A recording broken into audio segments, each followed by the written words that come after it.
Hey, how's it going? Where you gonna be, puppy?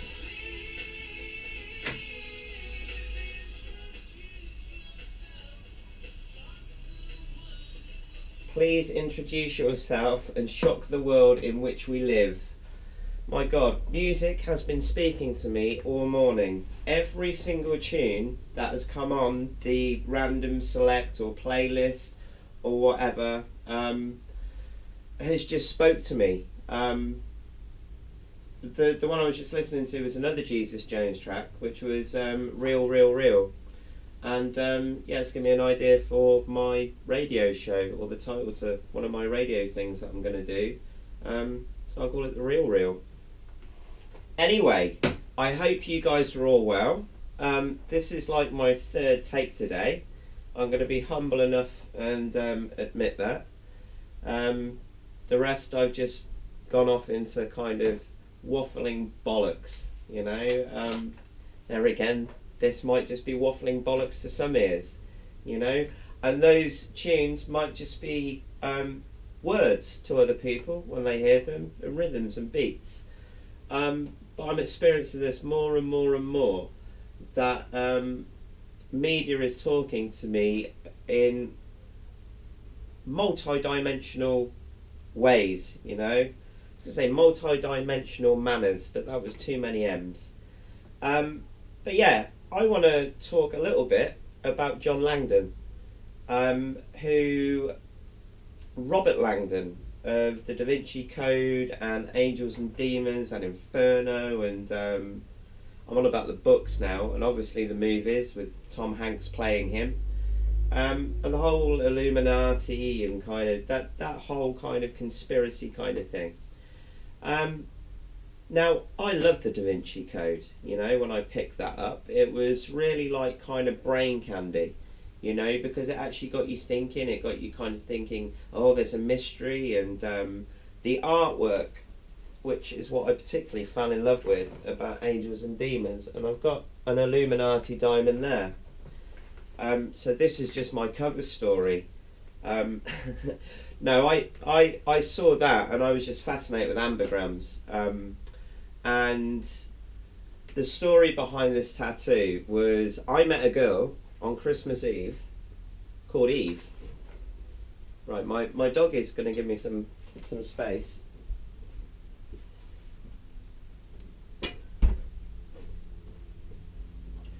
Yeah, so I met a girl in Manchester on Christmas Eve. Well, it wasn't Christmas Eve, it was a few days before, but we her name was Eve and my name's Adam, and when I said my name's Adam, she didn't believe me, and obviously, you know, and I didn't actually believe her, but it turned out we're Adam and Eve, and yeah, we had quite a whirlwind little kind of romance over Christmas that year.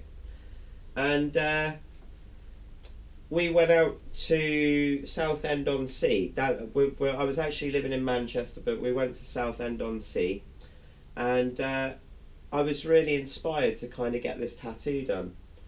And yeah, we went out and we looked for a tattooist, and I asked if she'd ever heard of an ambigram or an Illuminati diamond, and she hadn't. And it's quite a while back. I can't even put my finger on how long ago it was, and I'm not going to rack my brain thinking. But yeah, it wasn't too. I mean, obviously people knew of Dan Brown and stuff, but it was quite kind of early, you know, in that whole big, huge thing that become the kind of the Da Vinci Code and everything. But she didn't really know what it was, and as a tattooist, I guess they pretty much all know what ambigrams are now, the way that kind of just expanded. But yeah, anyway, she didn't know what it was, so I went into W.H. Smith's, which is kind of our local, well, one of our stores in England, what sell books and stationery and stuff like that, to get a copy of Angels and Demons so I could show her the ambigram.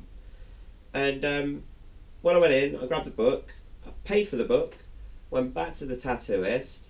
When I got back to the tattooist, she'd already actually found the image on the net. You know, I wasn't too proficient with using the internet back then. I think that was kind of early days for me with that. And yeah, she'd found this image, and she really wanted to do it.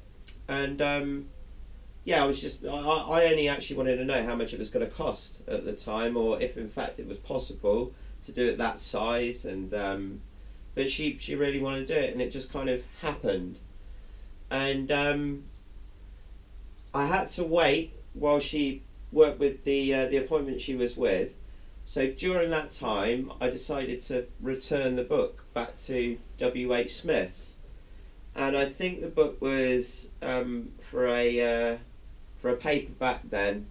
I think it was $6.99. No, $6.99, possibly $7.99. No, it was $7.99 to make sense of this little part of the story.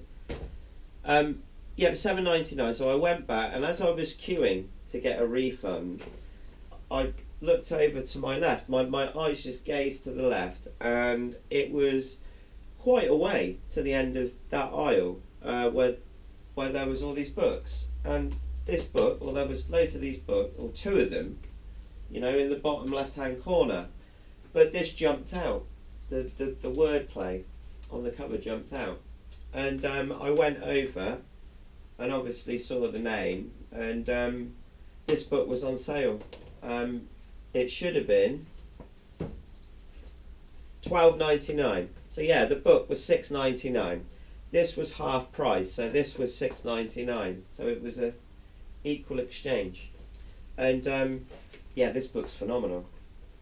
John Langdon himself is a really fascinating guy. And I'm gonna actually try and put in a clip maybe. That's the other ambigram I've got. I've got one. Well, that's not actually an ambigram, because it kind of goes forwards and backwards, or it's like a mirror image, and it says balance. I don't have this dude on the tightrope. I might get him done one day. And I've got go with the flow there. And all of these tattoos, when I got them,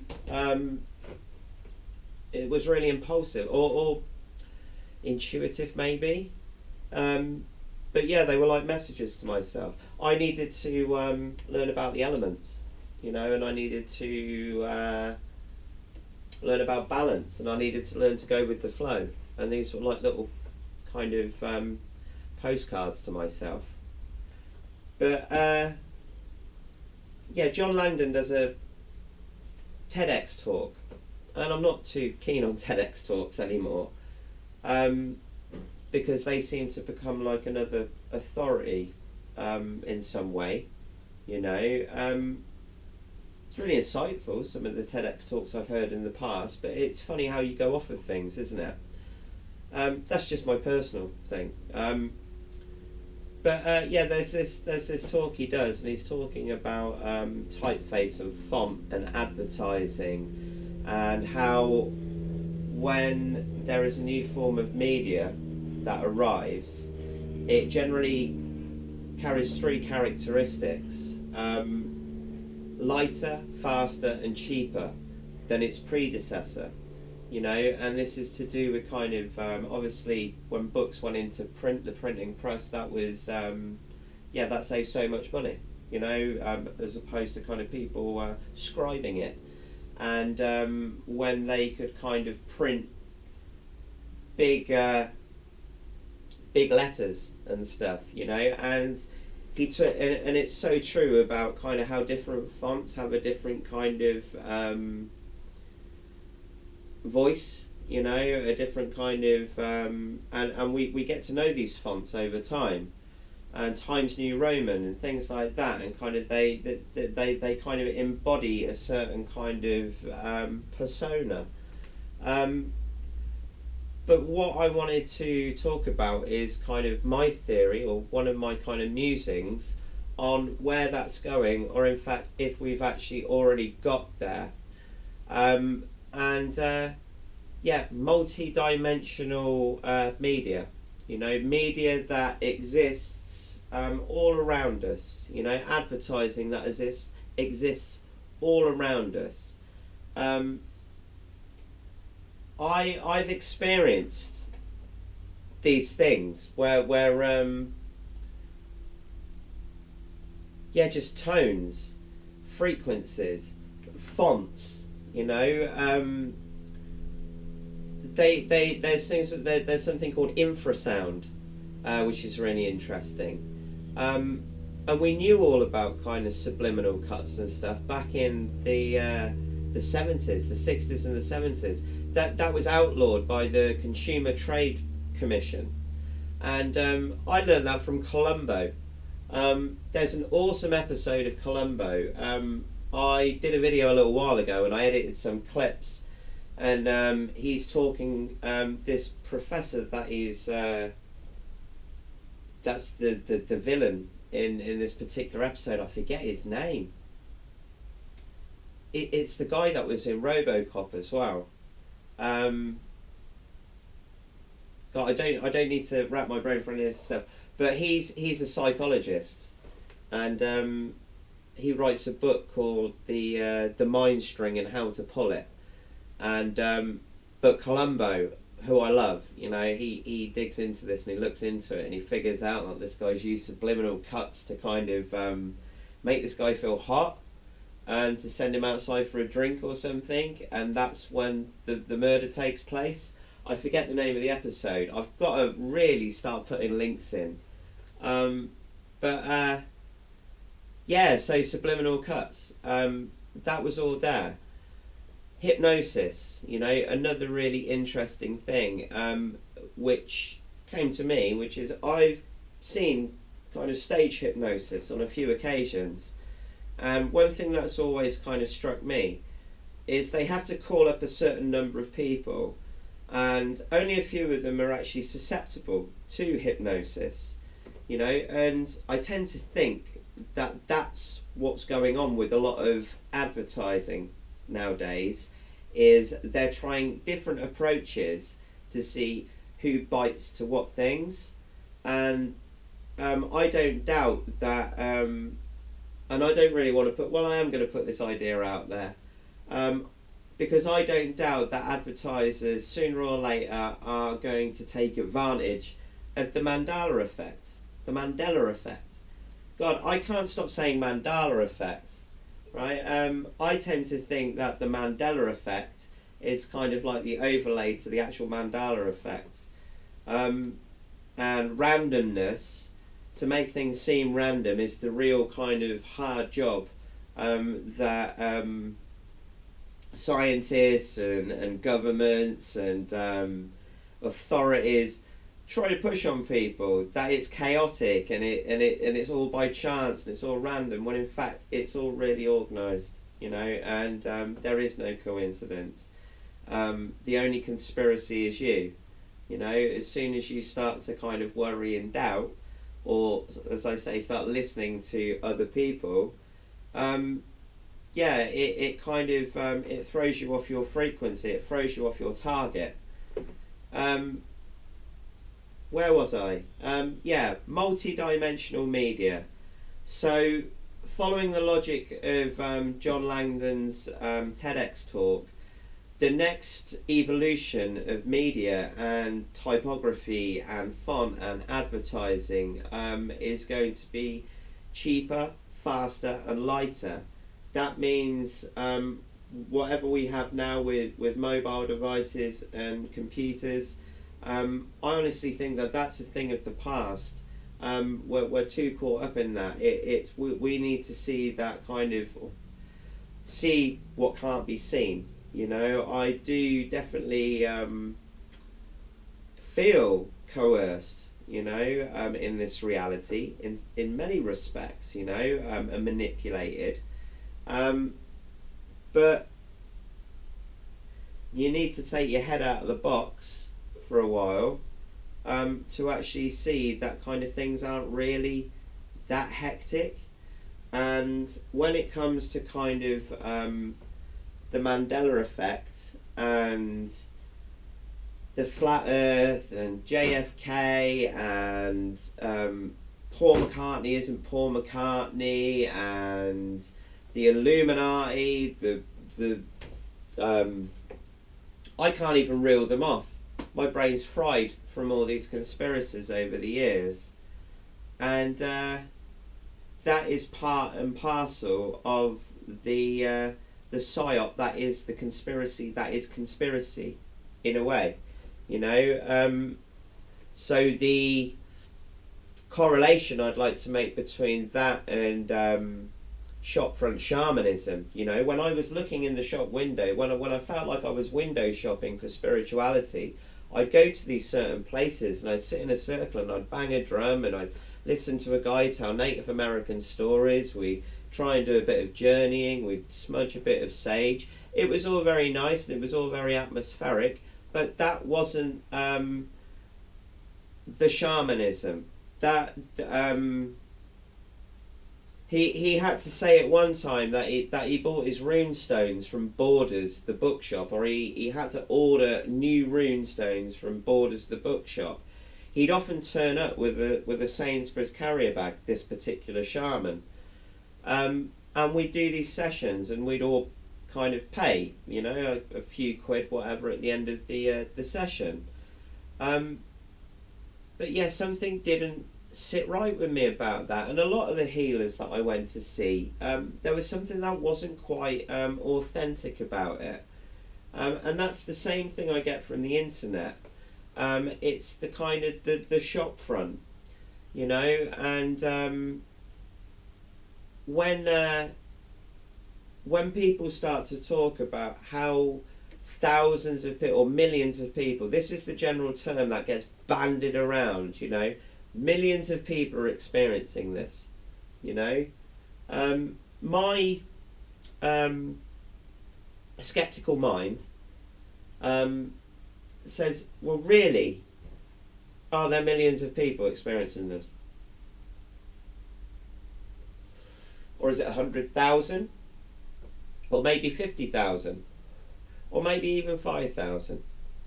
The only thing you really have to go off is the view counts and the amount of subscribers certain people have, you know. And I'm really curious about just how genuine that really. Well, I know it's not, you know. I've got 70 something subscribers now, allegedly, apparently, you know. I can only see a few of their avatars, profiles, whatever, pages, whatever, and I think only kind of a handful of those have actually got any content. A handful of those are actually only real people. So and my view counts as well. I've never added tags to the videos, and I did that as a bit of an experiment just to see kind of who I would attract, and who would turn up.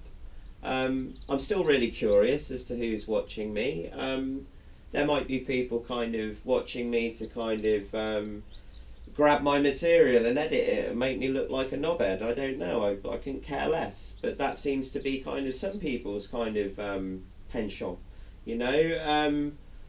And the people that do respond and comment and stuff like that, I really like it. But they're kind of yeah, faceless, you know.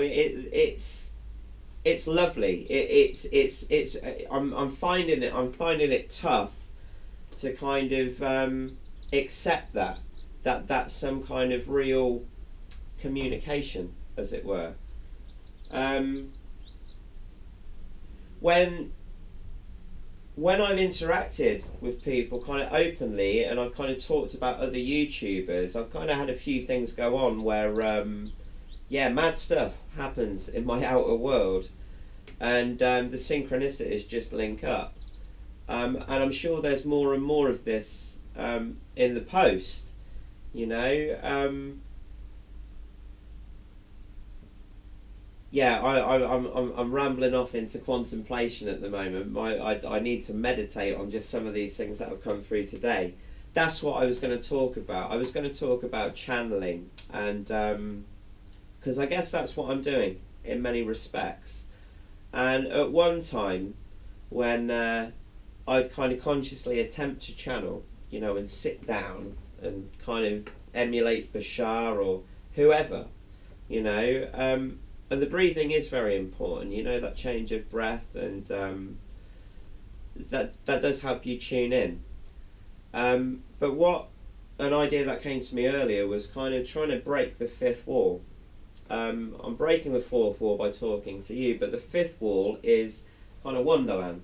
Is that place that I visit, that area of my inner being, you know, wherever my magical thinking comes from, and